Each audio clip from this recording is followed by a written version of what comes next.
Right. So let's go through this. So we've got 300 watts solar panel on the roof. Comes into my charger, and then from the charger it goes onto a breaker into a bus bar, and then from the bus bar it goes down onto the battery. So these are two 100 amp hour lithium batteries, and then from the bus bar onto another breaker. That breaker feeds my distribution board, and that distribution board goes to the fridge and freezer. So that's all 12 volts. I've got another from my domestic batteries, which can charge from the engine. It comes through another battery to battery charger to a breaker onto my bus bar, so I can charge my batteries and run my fridge freezers off the engine.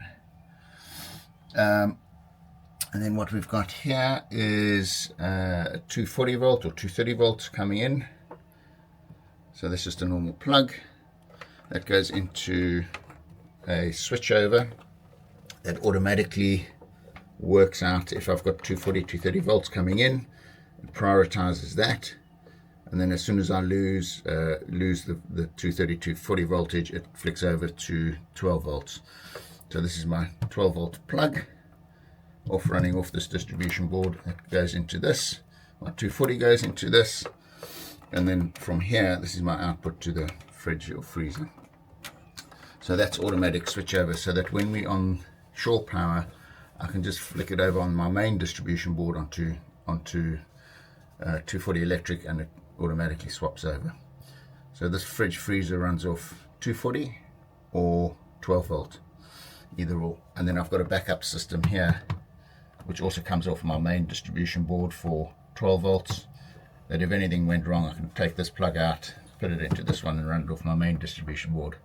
So it's a backup of a backup of a backup. You would always Right. have cold goods. Cold goods, yeah. So the idea is that your freezer is always running no matter what the problem is. Okay, so that's the buzz bar. That's a positive bus bar. Obviously my two batteries, all my isolation fuses, and those I think are all 30 amp fuses. I can't remember off the top of my head. What does it say on it? Oh, they're 50 amp fuses. Solar charger.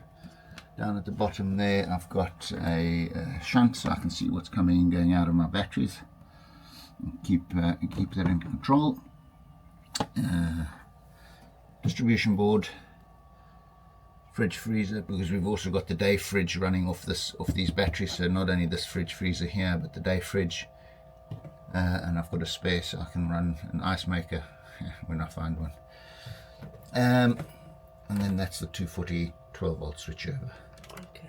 Automatic switchover. And you monitor these all the time on an app on your phone. So the Victron, so these are the Victron chargers and shunt. They've got an app on my phone, so I can see on my phone exactly what's coming in, what's going out.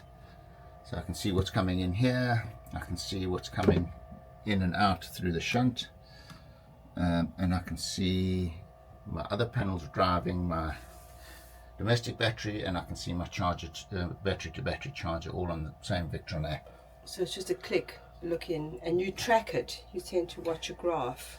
Yeah, so I can just see that you know, over a day, when we've got a few cloudy days, I can go back and have a look and see how they're doing. And so far, you know, we can pretty much go for 3 days uninterrupted. You know, 3 really cloudy days, and probably longer. And having the switchover, this automatic switchover, is really helpful. Yeah, but to be honest, we don't tend to use it that often because it runs off solar. Once it's running on solar, it stays on solar, and it's only, you know, in dire emergencies or whatever that we'd flick over to shore power. But pretty much the refrigeration on this boat runs off 300 watts of solar power, day in and day out. Amazing. What a clever system.